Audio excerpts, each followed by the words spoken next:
My name's Mike Page, Dr. Mike Page from the University of Hertfordshire, and this is the Cube project. The Cube is a 3x3x3 metre eco-home in which one person, perhaps two friendly people, can live with a minimum impact on the environment. So I'm going to give you a quick tour of the Cube and draw attention to some of its eco-features and show you how it all fits together in 3x3x3 metres. So we go through the door, which is a triple glazed unit. All the glazing on the Cube is triple glazing.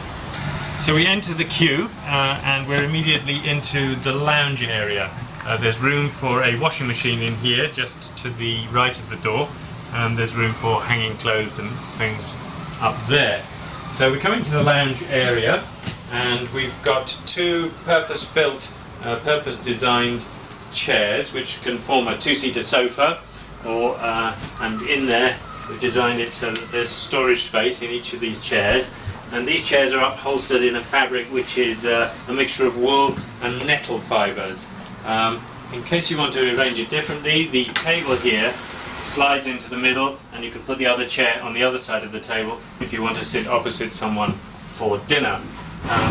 The lighting in the Cube is all LED lighting, very efficient form of lighting.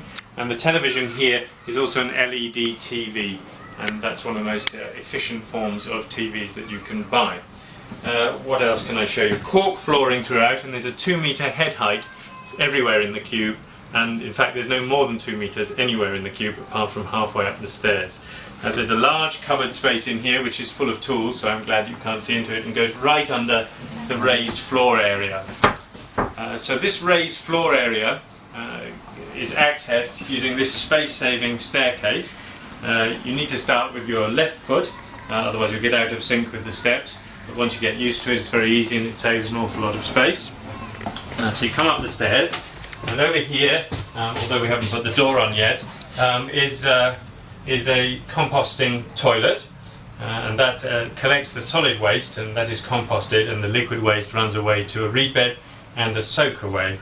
Over here we have a shower, a full-size shower, 800ml by 800ml, and out of the window there you can see the external unit of an air source heat pump which hangs on the side of the Cube, and that provides all the hot water and the heating for the Cube, and more triple glazed windows up here. So if I now go across to the other side, we have a kitchen. The kitchen here has got an induction hob. An induction hob heats the pan but not the air around it, so we don't get overheating or any risk of fire. Sink and drainer, and a very energy efficient fridge which stores space, and we've also got a recirculating cooker hood for cleaning the cooker air. A work surface here, and this is the internal unit of the air source heat pump which provides the heating for the Cube. Okay, so that's the kitchen, and then on top of what was the cupboard down below, we've got another space-saving staircase, and we can walk up the space-saving staircase, sit on the side of the bed, and this is a 4-foot bed, almost as big as a standard double, bigger than a standard single, and there's storage space up here. So looked at from this angle, I have the kitchen workspace, the kitchen, the shower, composting toilet.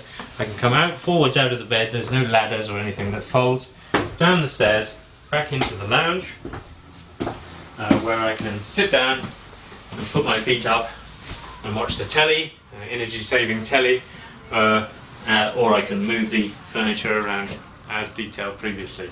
So just going around to the outside of the Cube now, I'll show you some of the features on the outside which make the Cube carbon neutral over the year. Just in short, we have solar panels on the roof and on the south wall, and those generate as much energy as produced in the Cube over the year. I'll show you those now. Okay, coming to the outside of the Cube now, just show you some of the features of the outside. We've got sweet chestnut cladding, which is from a sustainable English source, all the way around the outside, and on top we have 8 solar panels, and in its normal configuration we'd have another 8 on the south wall. The south wall has got no windows, so we can put solar panels all over that south wall, and it's got no windows, so there's no direct solar gain into the building, so it won't overheat in the summer. Those solar panels will generate 3 kilowatts of electrical power peak, but that's enough over the year to make the cube carbon neutral, energy neutral. Because of the government's feed-in tariff though, it'll raise £1,000 in feed-in tariff income over the year, so that's £1,000 spending money once you've bought the cube and all the solar panels. Great, so just finally there's the air source heat pump on the outside, and you see that the cube is connected to 8 ground anchors, or you won't see it on every side, but there's 2 ground anchors on each side to stop it blowing away, each of which can resist a ton of pull-out force. So there we are, that's the cube, a 3x3 by 3 meter space in which one person can live with a minimum impact on the environment, carbon neutral over the year, and bringing in £1,000 of feed-in tariff income. If you've got any more questions or you want to get some more information, including a film of us bringing it here, then go to www.cubeproject.org.uk, and that's the end of the tour of the Cube project.